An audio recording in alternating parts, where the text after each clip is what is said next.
नमस्कार, खबर 1 मिनट देख रहे हैं आप और मैं आपके साथ रंजना रावत। चलिए देखते हैं देश प्रदेश की तमाम बड़ी खबरें।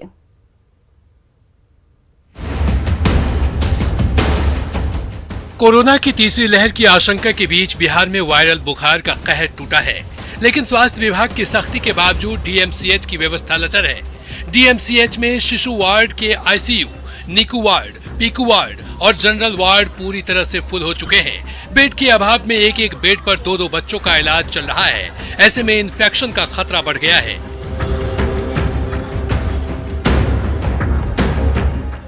दरअसल राजधानी में इन दिनों वायरल फीवर का प्रकोप बढ़ गया है। बुखार का हाल ये है कि मौसमी बुखार जो पहले 2 से 3 दिनों में उतर जाता था, वह 5 से 6 दिनों में उतर रहा है। पैरासीटामोल जैसी बुखार की दवाएं बहुत से बच्चों पर काम नहीं कर रही है। इससे परेशान होकर अभिभावक अस्पतालों की तरफ दौड़ रहे हैं। पीएमसीएच, एनएमसीएच, महावीर वात्सल्य समेत लगभग सभी निजी अस्पतालों और क्लिनिकों में इनकी भीड़ रोजाना दिख रही है। पटना में सरकारी अस्पतालों में एक भी बेड खाली नहीं है। एक तरफ वायरल फीवर से परेशानी है तो दूसरी तरफ अज्ञात बीमारी का कहर। खगड़िया के बेलदौर प्रखंड में बोबिल पंचायत में पिछले 1 महीने के अंदर 6 बच्चों की मौत हो गई है, जिससे गांव के लोग दहशत में हैं। बताया जा रहा कि 22 अगस्त तक 15 दिनों के भीतर में बोबिल पंचायत के अलग अलग गांव में 6 बच्चों की मौत हो गई। परिवार वालों की माने तो अचानक तेज बुखार आया, डॉक्टर के पास मरीज को ले जाया गया, लेकिन 3 दिन में अचानक सभी की मौत हो गई। गांव वाले समझ नहीं पा रहे हैं कि अचानक हुआ क्या है। हालांकि जानकारी के बाद स्वास्थ्य विभाग की टीम सक्रिय हो गई है। सिविल सर्जन का कहना है कि जांच की जा रही है। जिसको बोलना है वायरल फीवर, उसके चलते नहीं हुआ। कुछ बच्चे एनेमिक थे या और किसी कारण से डेथ हुआ है। टीम गई हुई है और वो जानकारी ले रहा है। हालांकि जो पारंपरिक जानकारी मिल रही है उसमें मौत की वजह वायरल फीवर नहीं है, तो फिर आखिर मौत कैसे हुई, जांच के बाद ही पता चल पाएगा।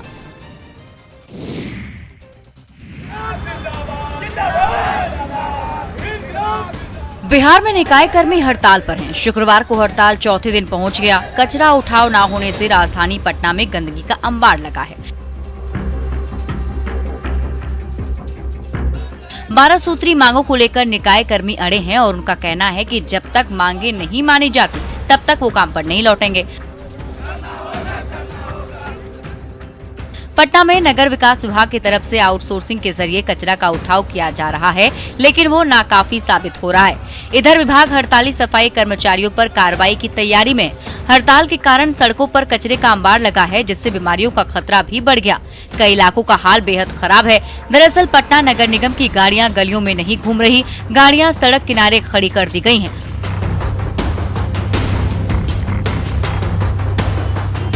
कर्मचारी की मांग है कि उनकी सेवा को नियमित किया जाए और उनके वेतन में भी वृद्धि की जाए।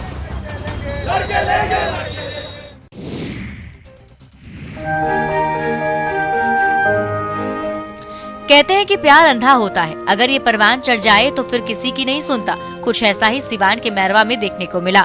यहाँ एक युवक ने न सिर्फ एक किन्नर से प्यार किया, बल्कि अपने प्रेम को साबित करने के लिए शादी भी की।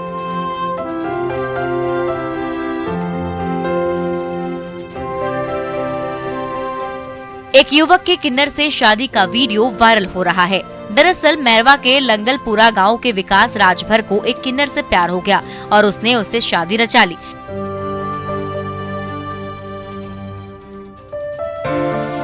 वीडियो खूब सुर्खियां बटोर रहा है। तस्वीरों में आप देख सकते हैं कि कैसे पूरे रीति रिवाज से दोनों ने शादी की। आमतौर पर ये माना जाता है कि किन्नर विवाह नहीं करते। किन्नरों की दुनिया बेहद रहस्यमयी होती है। किन्नरों से जुड़े कुछ रहस्य कभी दुनिया के सामने ही नहीं आते। वो अपने रहस्यों से खुद कभी पर्दा नहीं उठाते, लेकिन सिवान की ये तस्वीरें बताती हैं कुछ भी संभव है। नवादा में पुलिस की बेरहमी का एक वीडियो सोशल मीडिया पर तेजी से वायरल हो रहा है। वायरल वीडियो में कुछ पुलिसकर्मी एक कैदी को बुरी तरह से पीटते नजर आ रहे हैं। ये वीडियो नवादा सदर अस्पताल का है। हालांकि न्यूज 18 इस वायरल वीडियो की पुष्टि नहीं करता, लेकिन आप तस्वीरों में देख सकते हैं कि एक कैदी अस्पताल की बेड से मोटी रस्सी के जरिए बंधा हुआ है और एक मोटा ताजा पुलिसकर्मी घूंसों और केहुनी से ताबड़तोड़ उसकी पिटाई कर रहा है। तभी एक पुलिसकर्मी वहां और आ जाता है और उसे पकड़ने जकड़ने की कोशिश करता है। इसी बीच वो कैदी जब सिर उठाने की कोशिश करता है तो मोटा पुलिस वाला उसकी गर्दन मरोड़ देता है। ऐसा लगता है कि कैदी मानसिक रूप से बीमार है। इसके बावजूद पुलिस वाले लगातार उसकी पिटाई कर रहे हैं, वो भी अस्पताल की बेड पर। हैरानी तो इस बात की है कि अस्पताल के स्टाफ मूक दर्शक बने हुए हैं और कोई उसे बचाने तक नहीं आया। वहाँ ठहाके की आवाज भी सुनाई दे रही है।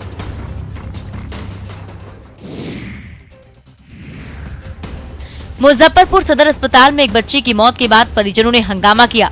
परिजनों ने डॉक्टर्स पर इलाज में लापरवाही का आरोप लगाया। बच्ची के पिता बालूघाट के रहने वाले हैं। उल्टी दस्त के बाद बच्ची को अस्पताल में भर्ती कराया गया था। परिजनों की माने तो प्राथमिक उपचार के बाद डॉक्टर और नर्स गायब हो गए, जिसके बाद बच्ची की हालत बिगड़ने लगी। डॉक्टर और नर्स को खोजा गया तो वो नहीं मिले। किसी तरह रात बीतने के बाद शुक्रवार की सुबह बच्ची की मौत हो गई। इसके बाद अस्पताल के कर्मी द्वारा शव को उठाकर एम्बुलेंस में रख दिया गया। कर्मी द्वारा कहा जाने लगा कि इसे जल्दी लेकर SKMCH जाइए। इससे आक्रोशित लोगों ने जमकर हंगामा करना शुरू कर दिया। परिजनों ने एम्बुलेंस वाहन को भी नुकसान पहुंचाया। ये लोग बाप माए बेटा लेकर के यहाँ आया हॉस्पिटल में, ठीक है। हॉस्पिटल में आने के बाद एगो नर्स आई, उसको देख ली और एगो पानी की बोतल टांग दी। उसके बाद जो है सो नर्स थी वो चल गई। यहाँ हाइये नहीं है, कोई नहीं है। सूचना पर नगर थाने की पुलिस मौके पर पहुंची। किसी तरह पुलिस कर्मियों ने समझा बुझाकर मामला को शांत कराया। धनबाद के केंदुआडीह थाना क्षेत्र के कुस्तौर में अजीबोगरीब मामला प्रकाश में आया है, जहां एक महिला को गलत काम करने के लिए उसके परिजन ही दबाव बना रहे हैं। महिला द्वारा मना करने पर उसके साथ मारपीट की जा रही है। महिला न्याय की गुहार लेकर थाने पहुंची, लेकिन महिला की सुध लेने वाला वहां कोई नहीं था। कुस्तौर की रहने वाली एक महिला ने अपनी ही बहन और उसकी बेटी पर आरोप लगाया कि दोनों जबरन महिला पर गलत काम करने का दबाव बना रहे हैं। महिला के मना करने पर उसके साथ मारपीट की जा रही है। महिला न्याय के लिए दर दर भटक रही है। महिला ने बताया कि मामले को लेकर वो केंदुआडीह थाना पहुंची थी, लेकिन किसी ने सुध नहीं ली। महिला गुरुवार को महिला थाना पहुंची तो वहां से भी उसे भगा दिया गया। महिला ने बताया कि महिला थाना की पुलिस ने मामला दर्ज करने से मना कर दिया और कहा कि शराब पीकर आई हो। महिला को लिखने पढ़ने तक नहीं आता।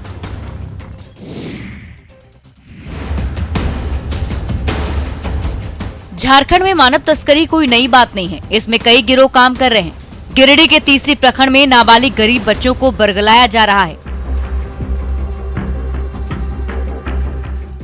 काम और उचित दाम का झांसा देकर शोषण करने वाले गिरोह खूब फल फूल रहे हैं। तीसरी में लोकई, चोरनी, तरी, मनसाडीह के कई गिरोह हैं जो इस काम में जुटे हैं। तीसरी प्रखंड के डोमासार गांव के 4 नाबालिग बच्चियों को दिल्ली के 4 अलग अलग घरों में घरेलू काम कराया जा रहा था। उन चारों बच्चियों के माता पिता की ओर से चाइल्ड हेल्पलाइन में सूचना देने के बाद सवेरा फाउंडेशन की ओर से सभी को दिल्ली से तीसरी लाया गया। गिरिडीह के CWC ऑफिस में बयान दर्ज कराने के बाद सभी बच्चियों को अभिभावकों को सौंप दिया गया। इन बच्चियों को आधार कार्ड में छेड़छाड़ कर बालिग बताकर दिल्ली ले जाया गया था। इन बच्चियों की तरह कई और हैं जिनका कोई अता पता नहीं है।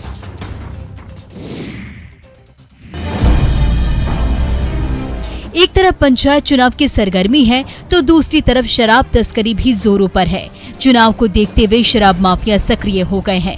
पटना की गोपालपुर थाना पुलिस ने गुप्त सूचना के आधार पर भोगीपुर इलाके में छापेमारी की, जहां 4 गाड़ियों में रखे गए 56 कार्टन विदेशी शराब बरामद किए गए। हालांकि छापेमारी के भनक मिलते ही अवैध शराब तस्कर मौके से फरार हो गए। बताया जा रहा कि भोगीपुर इलाके में अवैध शराब कारोबारियों द्वारा 3 कार और 1 पिकअप वैन में अवैध शराब लोड किया जा रहा था। तभी इस बात की भनक पुलिस को लग गई और पुलिस ने त्वरित कार्रवाई करते हुए 56 कार्टन विदेशी शराब को जब्त कर लिया। पुलिस ने मौके से 3 कार और 1 पिकअप वैन को भी जब्त किया है। जब्त किए गए कार में प्रेस का स्टिकर भी सटा है। फिलहाल पुलिस जब्त किए गए गाड़ी नंबर के आधार पर अवैध शराब कारोबारियों की पहचान और उनकी गिरफ्तारी को लेकर सघन छापेमारी अभियान में जुटी है।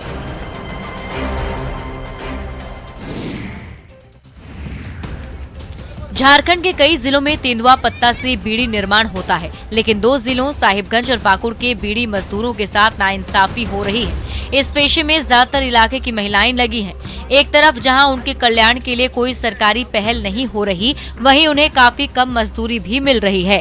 बीड़ी बनाने में दोनों जिलों के करीब 1.5 लाख मजदूर लगे हैं, जिन्हें प्रति 1000 बीड़ी पर 130 रुपए मेहनताना मिलता है। उसमें भी बिचौलिए जबरन अपना हिस्सा काट लेते हैं। दरअसल बीड़ी से जुड़ी सारी कंपनियां बंगाल की हैं, जिनसे कच्चा माल लेकर बिचौलिए ही लोगों को मुहैया कराते हैं।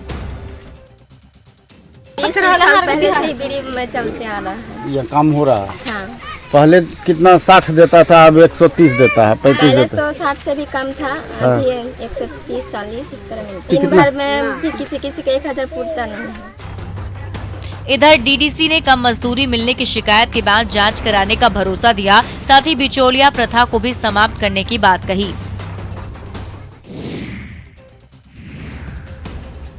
बरौनी कटिहार रेलखंड पर सिरैया गांव के समीप करीब 20 से 30 मीटर दूरी तक रेलवे ट्रैक के नीचे से मिट्टी खिसक जाने से डाउन लाइन पर आवागमन सोमवार की रात करीब 9 बजे से पूरी तरह अवरुद्ध हो गया है। करीब 2-2.5 फीट मिट्टी खिसक जाने से ट्रैक धंस गया और बिजली के तार के लिए लगे पोल झुक गए। बरौनी कटिहार रेलखंड के उमेश नगर और साहेबपुर कमाल के बीच करीब 90 घंटे बाद भी परिचालन बाधित है। हालांकि रेल प्रशासन की ओर से दिन रात वहां काम हो रहा है। जल्द से जल्द परिचालन बहाल करने का प्रयास किया जा रहा है, लेकिन अनुमान लगाया जा रहा है कि अभी 1-2 दिनों तक और परेशानियों से गुजरना पड़ेगा। इस वजह से सोनपुर कटिहार और समस्तीपुर कटिहार स्पेशल ट्रेन को रद्द कर दिया गया है। 20 गाड़ियों के रूट डाइवर्ट कर दिए गए हैं। मानसी नरहन होते हुए समस्तीपुर की ओर से निकाला जा रहा है। रेलवे किनारे बने गड्ढे में पानी होने की वजह से रेलवे ट्रैक धंस गया था, जिसके बाद से परिचालन बाधित है। बारिश और बाया नदी की तेज धारा में सड़क बह जाने के कारण महुआ की धनराज पंचायत का संपर्क बंद हो गया था। 2 दिनों से सड़क पर तेज गति से पानी का बहाव होने के कारण 20 फीट सड़क टूट गई। सड़क का अस्तित्व समाप्त हो जाने से गांव के लोगों का बाजार से संपर्क भंग हो गया। लोग भारी परेशानी से गुजर रहे हैं। कुल मिलाकर कहे तो अनुमंडल क्षेत्र के कन्हौली धनराज पंचायत के सिंहपुर गाँव का सहनी टोला बारिश और नदी के पानी के कारण टापू बन गया है, जहां पर लगभग 50 परिवार अपनी बेबसी पर जीने को मजबूर हैं। 50 परिवार के घर के चारों तरफ दूर दूर तक पानी फैला हुआ है। यहां तक कि खाने पीने और शौचालय की भी भारी समस्या है। इसके बावजूद न जनप्रतिनिधि कोई सुध ले रहा है और न ही पदाधिकारी। किसी तरह पानी से होकर जरूरी सामान लाना पड़ता है। ये हाल वैशाली के कई गाँव में था, लेकिन अब स्थिति सामान्य है, जबकि सहनी टोला में परेशानी बनी हुई है। साहिबगंज में जल्द ही सकरी गली मल्टी टर्मिनल से जल मार्ग सेवा की शुरुआत हो सकती है। यहां मल्टी टर्मिनल को फंक्शनल रूप देने के लिए अंतर्देशीय जल मार्ग प्राधिकरण के निदेशक और चेयरमैन पहुंचे। उन्होंने डीसी के साथ जाने माने जहाज व्यवसायी राजेश यादव के साथ बैठक की, जिसमें बंदरगाह को सुचारू ढंग से संचालित करने पर विचार विमर्श किया गया।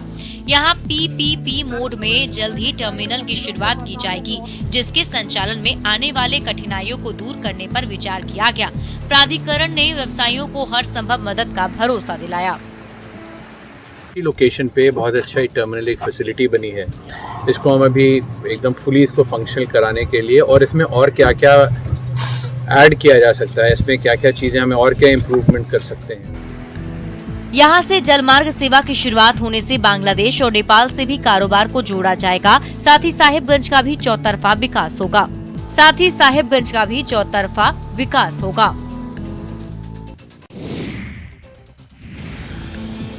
पर्यावरण के लिए पेड़ जरूरी है, लेकिन कई बार इसका ख्याल नहीं रखा जाता है। लेकिन पेड़ों के संरक्षण की अनोखी तस्वीर नालंदा से आई है, जहां बख्तियारपुर रजौली 4 लेन का निर्माण कार्य तेजी से हो रहा है। ऐसे में हाईवे के किनारे लगे पेड़ों को हटाना चुनौतीपूर्ण काम साबित हो रहा है, लेकिन तमाम कठिनाइयों के बावजूद पेड़ों को शिफ्ट कर उन्हें बचाने का काम तेजी से किया जा रहा है।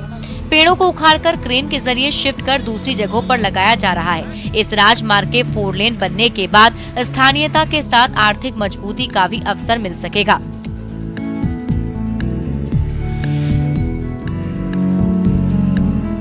सड़क बनने के बाद रोजगार की भरपूर संभावनाएं प्राप्त होंगी।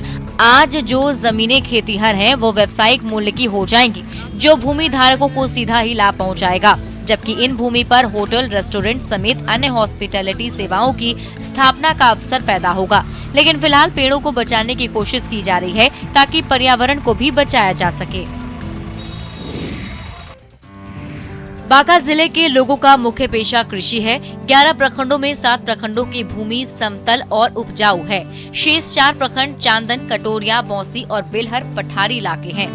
कुओं और नहरों से सिंचाई की जाती है।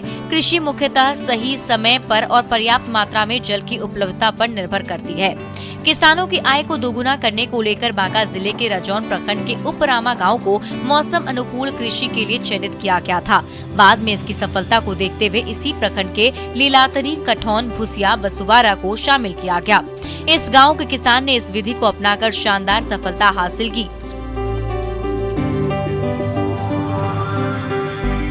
मौसम अनुकूल कृषि एक नवीन दृष्टिकोण है, जिसके तहत जलवायु परिवर्तन के साथ कृषि अनुकूलन को बनाए रखते हुए फसल और पशुधन उत्पादन किया जाता है। इसके जरिए दीर्घकालिक उच्च उत्पादकता और कृषि आय प्राप्त करने के लिए मौजूदा प्राकृतिक संसाधनों का उपयोग किया जाता है।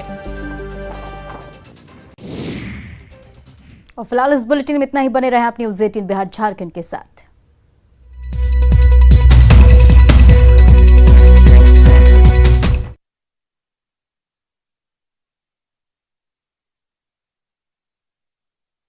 करने को मजबूर है। जी, बारिश का पानी लगने से लोगों की जिंदगी नर्क बन चुकी है। उन्हें बीमारी का डर सता रहा है। अगर ये कहा जाए कि लोग जल कैदी बन गए हैं तो गलत नहीं होगा। वो भी तब जब ये मोहल्ला बीजेपी के पूर्व सांसद ओम प्रकाश यादव सहित कई वीआईपी लोगों का है।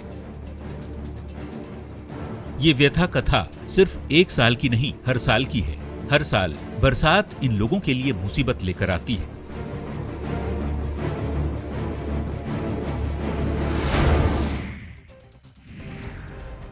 गोपालगंज में गंडक के जलस्तर में कमी जरूर आ रही है, लेकिन बाढ़ पीड़ितों की परेशानी अभी कम नहीं हुई है। 4 दिन पहले गंडक बराज से 4 लाख क्यूसेक पानी छोड़ा गया था। ये पानी अब धीरे धीरे कम होने लगा है। हालांकि गोपालगंज में गंडक के निचले इलाकों में अभी भी बाढ़ जैसे हालात हैं। माचागढ़ प्रखंड का गोसिया और निमुया पंचायत बाढ़ से बुरी तरह प्रभावित है। यहाँ के बाढ़ पीड़ितों के सामने मवेशियों के लिए चारे की समस्या बड़ी है। कुल मिलाकर फिलहाल लोगों को राहत मिलती नहीं दिख रही। मांझागढ़ प्रखंड के गौसिया पंचायत के वार्ड नंबर 14 का हाल बुरा है। यहाँ पर सैकड़ों घर बाढ़ के पानी में डूब गए हैं। बाढ़ प्रभावित गांव का जिला मुख्यालय से संपर्क टूट गया है। आने जाने के लिए सिर्फ नाव ही सहारा बचा है। गंडक के निचले इलाकों में लगातार पानी फैल रहा है। डीएम और एसपी भी लगातार तटबंधों पर निगरानी रख रहे हैं। सबसे मुश्किल है कि आने जाने के लिए सिर्फ नाव ही सहारा बचा है। गंडक के निचले इलाकों में लगातार पानी फैल रहा है।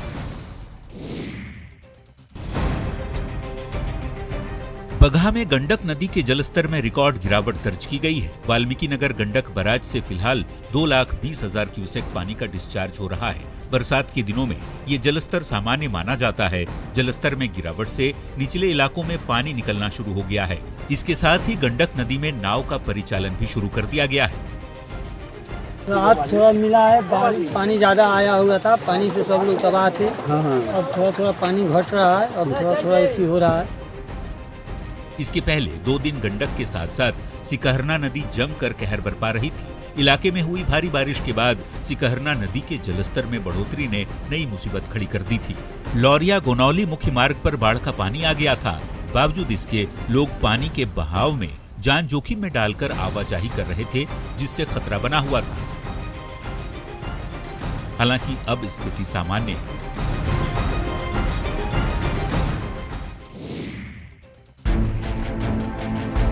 सीतामढ़ी जिले में बागमती और अधवारा समूह की नदियां अभी भी खतरे के निशान से ऊपर बह रही हैं।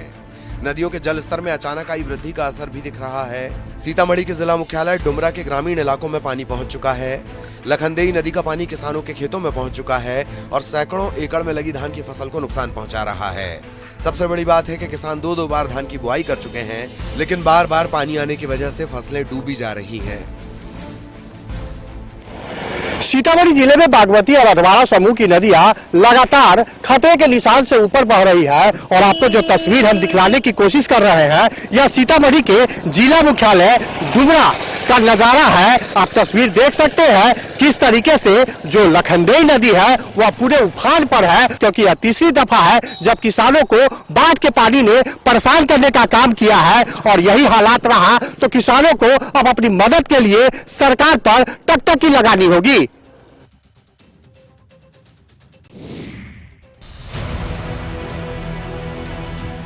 लगातार बाढ़ की वजह से उत्तर बिहार के लोग परेशान हैं। कई गांवों में बाढ़ का पानी एक बार फिर से घुस आया है। पूर्णिया के अमौर प्रखंड के खाड़ी महीन गांव के दर्जनों ग्रामीण इन दिनों कनकई नदी का रुख मोड़ने का अथक प्रयास कर रहे हैं। कुदाल से मिट्टी काटकर ग्रामीण नदी का मुंह मोड़ने की कोशिश में हैं। नदी का मुंह मुड़ जाने से नदी खाड़ी पुल के नीचे होकर गुजरेगी, जिससे कई गांव कनकई के कटाव से बच जाएंगे। ताराबाड़ी, नगरा टोला और खाड़ी महीने के ग्रामीणों ने स्थानीय प्रशासन और जनप्रतिनिधियों से कई बार स्थायी समाधान की गुहार लगाई थी, लेकिन जब किसी ने गुहार नहीं सुनी तो ग्रामीण खुद श्रमदान कर गांव को कटाव से बचाने में जुटे हैं। सभी खुदाली लेके आए हैं इधर, इसलिए कि नदी पुल के नीचे आ जाए और हम लोग उधर खतरा से बच जाए। सरकार हर संभव मदद की कोशिश कर रही है, लेकिन लगातार बाढ़ की वजह से मदद कम पड़ रही है। ऐसे में महीन गांव के लोगों की पहल सराहनीय है।